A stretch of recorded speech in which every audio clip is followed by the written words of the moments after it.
আমি সিসিঙ্গা আমার মশলাটাও কষা এখন আমি এই যে বাটা আসসালামু আলাইকুম আরাফুরা ভাইয়ারা আন্নারা ভাইকে ভালো আছেননি আলহামদুলিল্লাহ আসিয়ান ভালো আছি আসলে দেশের যে পরিস্থিতি আমি কেন আমার মতো সবারই একটা দুশ্চিন্তা যারা বাংলাদেশে আছে তারা ঠিকমতো রাতে ঘুমাইতে পারে না সবারই একটা দুশ্চিন্তা কাজ করে তার বাইরে আমিও না তারপরেও কম আল্লাহ আমগো দেশটারে সুন্দর করে সাজাই দাও সুন্দর করে গড়াই থাক অনেক দিন পরে প্রায় 24 দিন পরে একটা ব্লগ আপলোড করতেছি যাদের ভালো লাগবে তারা দেখিয়েন আর যাগো ভালো লাগবে না তারা স্ক্রিপ্ট করিয়েন আমরাও এই 24 দিন ঘরের মধ্যে আসি ব্যবসা বাণিজ্য করি এর মানে দিন যার রাত হওয়ার কিন্তু মনের যে একটা শান্তি দেশের জন্য যে খারাপ লাগতেছে আত্মীয় স্বজন ভাই বোন সবার জন্য যে খারাপ লাগতেছে ওই কারণে নিজেকেও কাছে ওরকম ভাবে ভালো লাগতো না আল্লাহ সবকিছু ঠিক করে দেখ চলেন আফুরা ভাইয়েরা আজকে অনেকদিন পরে 3 পদের তরকারি রান্না করুম জিসিঙ্গা রান্না আপনার কি কয় জানে বরবটি দিয়ে আলু দিয়ে ভাজি করুম চিংড়ি মাছ দিয়ে আর একটু খাসির গোস্ত রান্না করুম আফুরা ভাইয়েরা লগে থাকেন চলেন তাইলে কেন এই যে বরবটি এখন বরবটিটারে সুন্দর করে হলি আলু দি মানে হালকা একটু ইসা মাছ দিব ডিম দি ভাজি করুম তার আগে বরবটিটারে সুন্দর করে হলি লই এরা আমি আগে এই যে বরবটি আর আলুটারে কাটি লইছি আমি অনিয়নে জিরা দিছি আর পেঁয়াজ আর কাঁচামরিচ দিয়ে দিলাম নুন এটা হইছে নুন দিয়ে দিলাম ইসা মাছ দিয়ে দিলাম ধোয়া উড়িচ্ছারে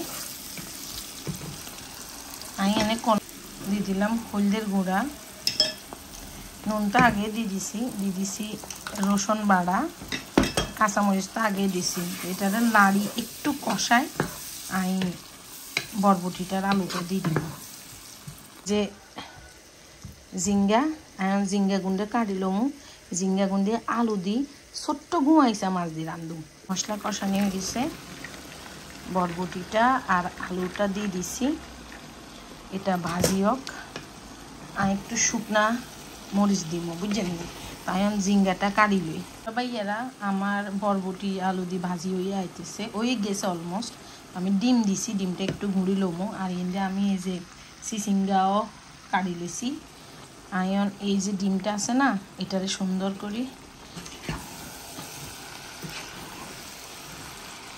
বাসার দৈন্য হাতা শেষ যদি আনে ভাইয়ারা দৈন্য হাতার কথা করবো আগে কন ওকা এই যে এটারে আমি সুন্দর করে মিক্স করে লমো তারা রেগুলার ভিডিও দেখেন তারা জানেন আমাদের থেকে এগুলো একটু ন্যাচারাল আমি অনেক আলু দিই জিসিঙ্গাটা বইয়ে দিব তো আমি একটু জিরা আর পেঁয়াজ আর তেলটা আগে ভালো মতে কষ্ট করে হিয়ান লই যাও একটা না পুবাইয়া লই যাও ভালো মতে ভাজি করিল খাসির মাংসটা ছুটছি কিনে একটু ছাই খাসির মাংসটা ছুরিয়ে আইছে তো খাসির মাংসটা আমি মশলাগুলো সব রেডি করি লই আর এখানে দিয়েছি চিংড়াটা বইয়ে দিই আর যে শুক্রবার মানে একটু বালামন্দ রান্ধিয়ে আর এই যে ছোটো দেশি ইসা মাছ হ্যাট কাটি দিয়েছি সুন্দর করি পেস্টটা গলিল পেস্টটা নরম হয়ে আছে দিয়ে দিলাম হলুদের গুঁড়া মাপ দেওয়া মরিচ শেষ এটা রাঁধুনি আর হলুদের গুঁড়োটা এনো আর আম্মা দিয়ে দিলাম মরিচের গুঁড়া দিয়ে দিলাম নুন দিলাম রসুন বাড়া দিছি দিয়ে দিলাম ইসা মাছ এটার আমি একটু কষামো কষাই জল দিয়ে আমি আপনার কি জানি সিসিঙ্গার আলুটা দিয়ে দিব বুঝছেন আইন মাংস রান্নার ব্যাগ ইন্তজাম করি দিলাম টমেটো ইসা মাছটার বেশিক্ষণ লাগে না আর একটু জল এটার আমি একটু কষাই সিসিঙ্গার আলুটা দিয়ে দিব আমার ইসা মাছ দিয়ে তরকারি এটা কষানি হয়ে গেছে কারণ আমি সিসিঙ্গা আর আলুটা দিয়ে দিলাম বেচারারা যে 2-3 দিন ধরে বালা মতে রান্ধিবে খাবাইতামও হারি না মনও বালা থাকে না দেশের এই পরিস্থিতি তারপরে হয়েছে যে রেস্টুরেন্টের কাম কাজ বা কিছু মিলে কোনো রকম দিনজন রাইত হওয়ানোর মতো হয়েছে তো সিসিঙ্গাটাও কেন্দি আয়ন মাংসের মশলা রেডি করি। ভাইয়েরা মাংসের মশলার মধ্যে আদা রসুন পেস্টটা আমি এখন ব্লেন্ড করে লব।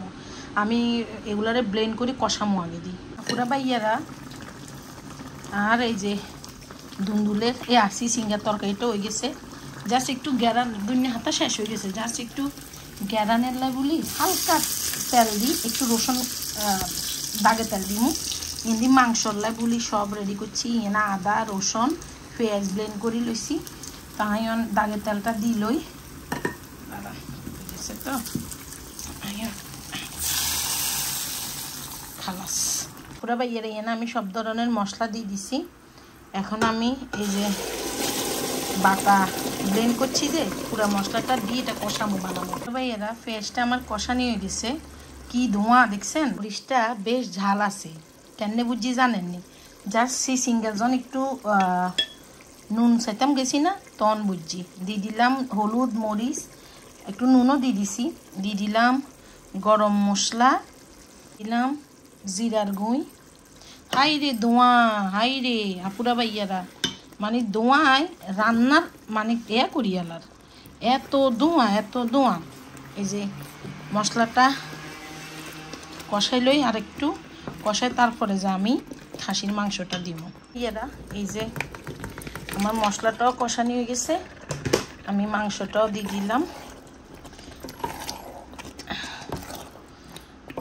এটা ভালো মতে কষাই ওইতে যতক্ষণ লাগে ওইলে আমরা খামো। এই যে সিসিঙ্গা সবজি ভাজি আর এই যে মাংস, এটা কষানি হোক। ভাইয়েরা এখন আঙ্গো দেশের শশা আছে না, আঙ্গো দেশের দেশি শশার মতো এখন সিলিলে এখন এনে খামো, মাংসটা হইতে থাক। আফুরা ভাইয়ারা রান্না বান্না শেষ। এই যে সিসিঙ্গা দিয়ে আলু লইছি, 2 টুকরা ছাগলের মাংস আর সবজি ভাজি আর বড় মরিচ লইছি, তো আর ভাত লইছি। অনেক দিন পরে এই কয়েকদিনের সবকিছু মিলাই খাইছি, মানে কোনো রকম খাই দিন হার করছি আর কি। মন মানসিকতা অত ভালো ছিল না, মন মানসিকতা অত ভালো নাই বুঝছেন। তো আমরা বাইরে খাবার দিছি। প্রথমে এই যে বরবটি দিয়ে ইসা মাছের একটা ডিমের একটা গ্রান বাড়ছে, বরবটি দিয়েছেন আলু দিয়ে ডিম দিয়ে ইসা মাছ দিয়ে ভাজি করছি, এটা দেখে বিসমিল্লাহ।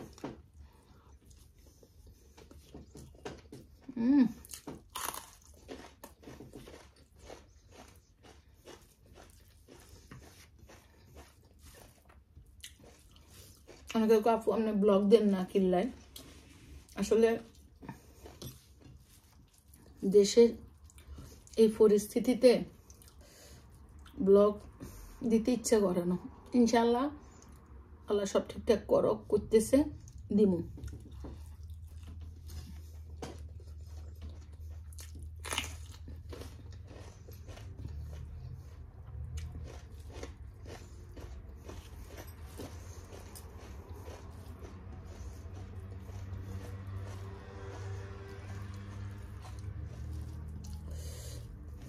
সবজি রান্ধনে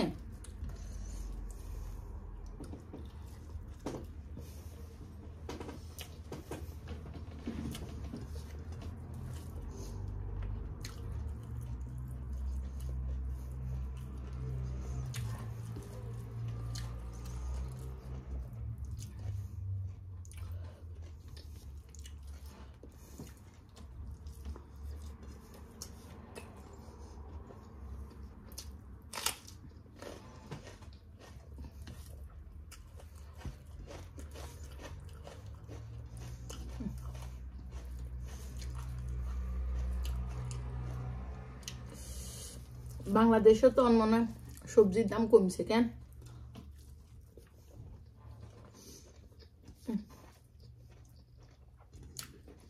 ছাগলের মাংসটাও সেরকম হয়েছে।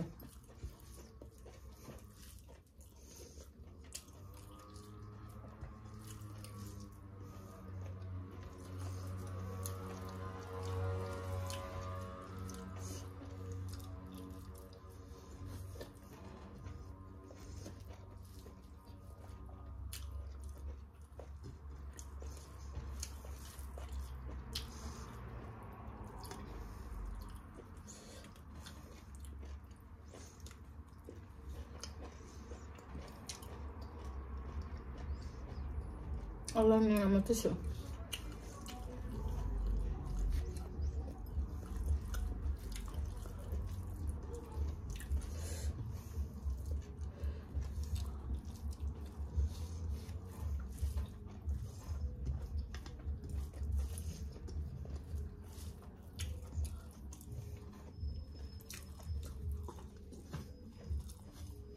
আটল দাঁতের ব্যথায়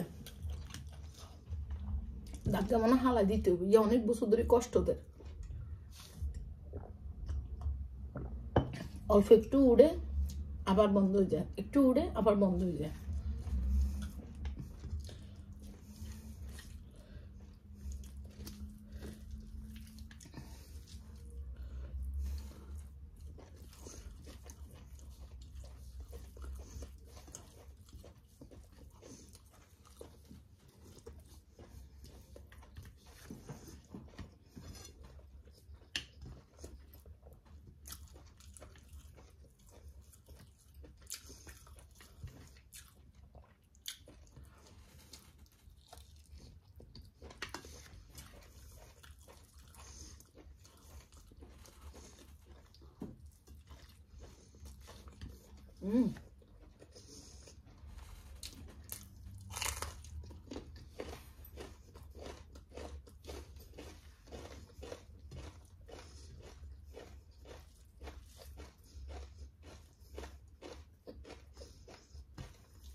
এই যে সিসিঙ্গার তরকারি,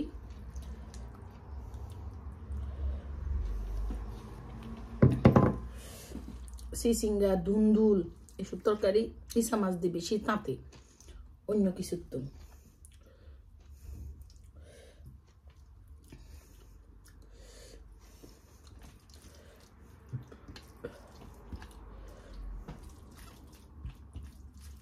আমি এলে 2-3 তরকারি রাঁধি না, আমি 1 তরকারি বা 2 তরকারি রাঁধি। 3-4 তরকারি রাঁধলে মানে কোনান হালায় কোনান খামো, মানে খাওয়ার টেস্ট নষ্ট হয়ে যায়।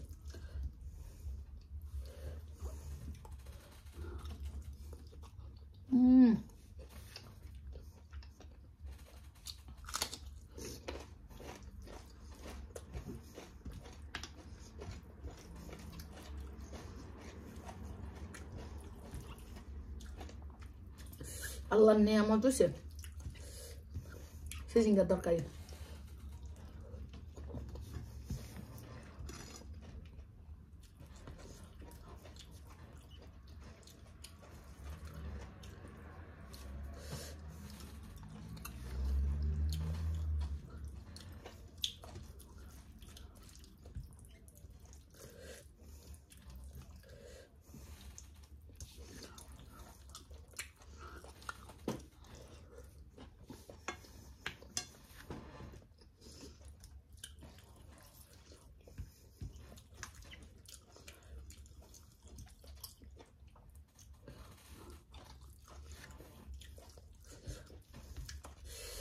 সেরকম মজা হয়েছে আপুরা ভাইরা,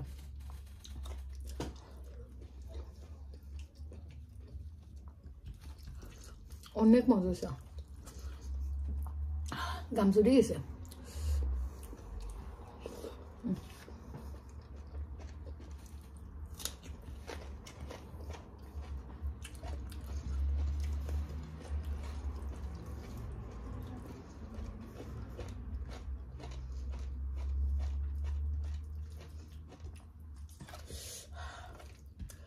তারপরে বেড়া ব্যাকে ভালো থাকেন, সুস্থ থাকেন, কেন ইনশাল্লাহ রেগুলার ভিডিও আবার দিব। আল্লাহ হাফেজ।